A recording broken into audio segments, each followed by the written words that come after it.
Hello சொல்லுமா. நல்லாகிறம்மா.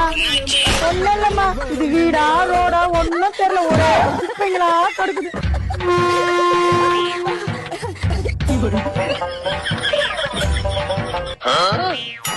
வண்டி மாதிரி ஏறிக்கிட்டு என்ன கலவரம். 2 hours later. வீட்டுக்கா வரமா, ஒரு 2 நாள் ஆகட்டும்மா. இப்பதானமா வந்து போன, சும்மா எங்கம்மா வர்றது? வீட்டுக்கு வா வா வான்னு கூப்பிட்டு கிடக்குற நீ. ஹலோ, இது அம்மா, நீ எப்பமா என் வீட்டுக்கு வந்தா? நான் உன் வீட்டுக்கு வரல, நீதான் என் வீட்டுக்கு வந்துக்கிற. என்னம்மா சொல்ற? போன் பேசினா உலகத்தையே மறந்துடுவிய. என்னாச்சு? தோட்டத்து தேஞ்சு போய் கிடக்குதா? அடியா, இது சூலூர் பேட்டை இல்லடி, தண்டார் பேட்டை. ஐயோ, என் வீட்டுக்காரங்க தெரிஞ்சு அடிச்சு போந்து கட்டுவான்.